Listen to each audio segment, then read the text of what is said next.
Welcome back, Captains, to another Infinite Galaxy video. This is Dragothian here, and today we have it finally in the game, the new Alliance vs. Alliance cross-server event, Galaxy Summit. Let's go ahead and show you what we're talking about, and this is going to be fun because we've partnered up, well, not partnered up, we've challenged our buddy Chisgule and another Nebula to go ahead and beat our next 2 weeks of Alliance battles. So first, let's go over what exactly this is, how to prepare for it. Obviously, this is the first one, so it's going to be a little crazy and hectic. The tactics and things are not going to be discussed on this video because we don't know what to expect yet. The actual information in the game gives you some brief overarching info, but you're not going to know until we're dropped in exactly what this is going to be about. And I'm going to be doing a stream tonight on this because our first match is against Chisgule's Smash Squad Asia tonight, technically UTC time 3 in the morning for tomorrow, but tonight for me. So I think that puts it at about 11 p.m. tonight for me. So this is gonna be fun. We're gonna be streaming in roughly 11 hours this 45-minute event. Let's jump into the information and kind of go over what this is and how you get points and how you win and things like that. There's going to be details that we just don't know based off of the event rules intro that we've got here that we will be answering and obviously experiencing live on the stream when it happens. So first off, only after a certain period of time of development, a powerful alliance can join this event. Basically, you got to have a certain amount of power. The leader or deputy leader are the only ones that can set war challenges on other alliances. And again, guys, this is cross-platform or cross-server, so you can challenge, if you're like, so I'm in Nebula 12, we can challenge any other Nebula. We can also challenge other alliances in our own Nebula as well. So it's very open on who you can actually challenge. I really like the way this is set up compared to, again, Rise of Kingdoms, where it's just kind of randomly match made. So this is a way you can challenge, and when you challenge, the other team has to actually accept it as well. So that's pretty cool. Here we go. The manager can set a truce period as well, during which no war will be declared by other alliances. Number 3, duration of each battle is 45 minutes, so it's under an hour. If the opponent's battle headquarters is broken in the battle headquarters will be won immediately. If the battle time reaches 0, neither party has broken the battle headquarters. The side occupying more strongholds will win. If both sides occupy the same number of strongholds, the defending team wins. So if we challenge somebody else and they accepted, they're going to have the advantage as the defender if we occupy the same strongholds and haven't broken each other's headquarters. So that is something to think about when you're planning out strategy. Number 4, the alliance that wins the battle will get points, and the points that fail will be deducted. So basically, if you win, you'll get points added to your MMR kind of deal. And I'll show you what that looks like on the other screen here. The level of the points will determine the ranking of the alliance. In fact, let's go ahead and jump to that really quick. Right now, you can see alliances that have already won their battles.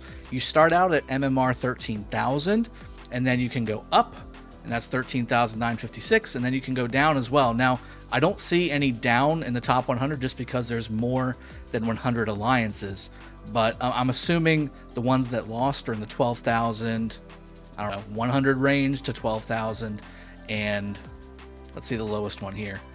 Let's see, 12,000 and, oh my goodness, 947 range. So it depends. It depends on if you're facing a superior opponent or something like that, is the way I'm kind of getting the idea behind this.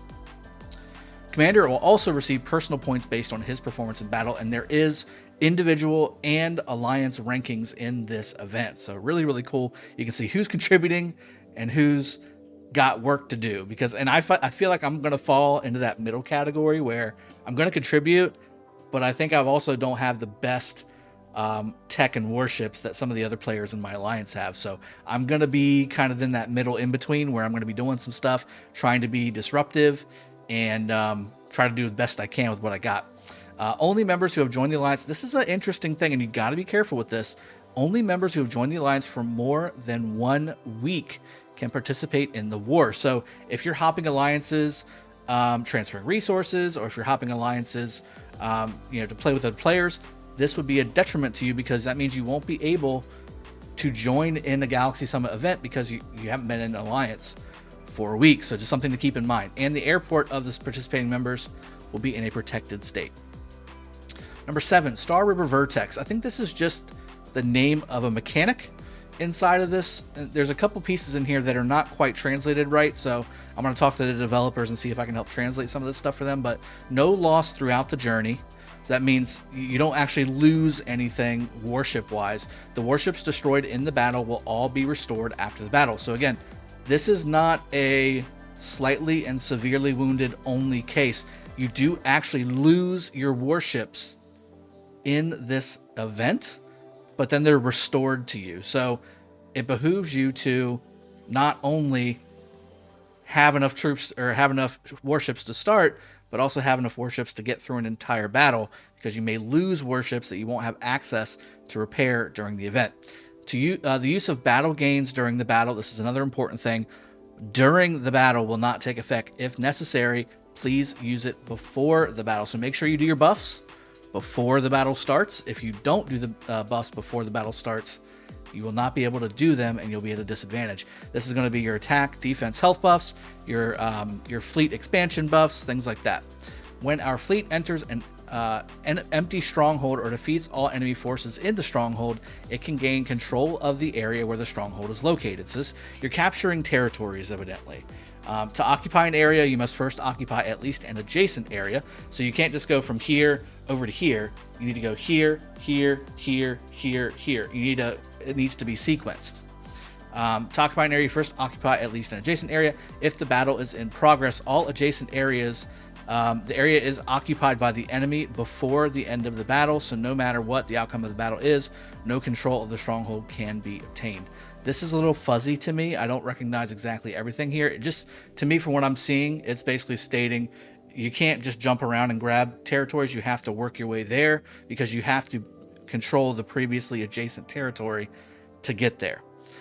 Number 10, after the battle has been in progress for a period of time, you can jump to a random point in the target area through the quick jump point in the map. The jump wormhole is not stable and can only transmit a small number of commanders' fleets.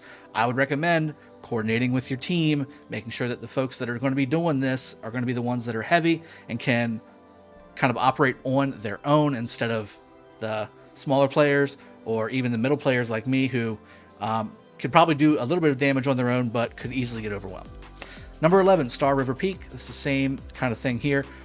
There are multiple limited time supply stations in the battlefield. Entering will allow you to get different fleet bonuses. So there's going to be structures in this event that provide buffs inside of the event that you can utilize on the field. I'd imagine it's going to be attack bonuses for warships, defense bonuses, shield bonuses, etc., kind of things. After the fleet returns to its... Okay, so this is interesting too. After the fleet returns to the battle headquarters, which is your starport, it can automatically or manually replenish the fleet or organize and adjust the ratio of flagships and fleet. So you can't change anything, which is natural, until you bring your fleet back.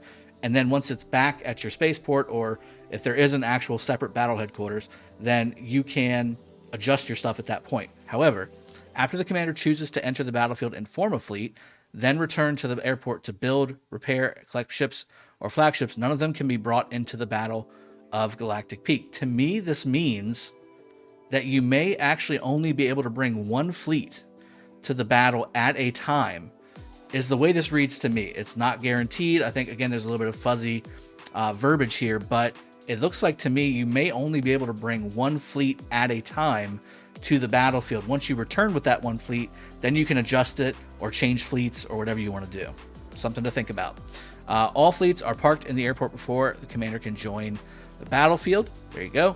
The leader or deputy leader can quickly release command. Okay, so the number 15 one is basically saying that the R5 and R4 can do alliance-based direction. They can give instruction on the galaxy map by using the system that's in place here. Now, below this, you have the points rules themselves. This is basically giving you the points that you receive for destroying a tier of warship. So for instance, on tier 1, you get 8 points if you kill a tier 1 ship. You get all the way up to 143 points if you kill a level 10, which is... I don't want to run into level 10 spaceships. I'm not going to lie. I don't want to do that. I don't want to do that. My max stuff right now is mostly level 8. I just unlocked level 9 cruisers, so I'm going to try and pump out a bunch of those today. to see if I can go ahead and get enough to fill up my Brontus and I'm sorry, my Cyclops and Brontus fleet. I'd like to do that and have tier 9 spaceships. That'd be very nice. And then use my tier 7s as backups. But that's what you're looking at, guys. And again, this is the ranking for the alliances here, and it will adjust as the matches go on. We have historical records as well. This is basically where you can see, you know, your wins and your losses and kind of see what's going on. And then basic info. So Warpath ranking, Warpath points, your victories, your defeats, your Warpath win rate. And this is the alliance itself. Right now, I'm ranked 75, but again, everybody has 0 points. And this is our scheduled matches that we've already gotten. Again, I've got Smash Squad Asia, which is Chisgule's Asian alliance in his Nebula, scheduled for tonight. And then a week from tonight, we have his main alliance that we've scheduled a fight against, because that one already had a scheduled battle for tonight already set up. So again, only the alliance leader and deputies can declare war during these periods, and they can also set the truce period and things like that. I'm really looking forward to this, guys. This looks like it's going to be exciting. I think it's going to be something really quick and easy, and I'm looking forward to seeing, you know, some more information and providing some after action report, because so far I can't find anything that shows the rewards, if you get any rewards from this. It doesn't really kind of explain what the map looks like, if there is a map, how it's set up. There's no information that I can see that's on that right now on the actual game here. The only way you can find this, by the way, it's in your alliance menu here. So it's not in your general events section. So when you go to events, it's not listed here. It's listed in your alliance menu. And you go scroll over, and then there's Galaxy Summit right there. You click that, and that's how you open up here and get all the information that I just went over.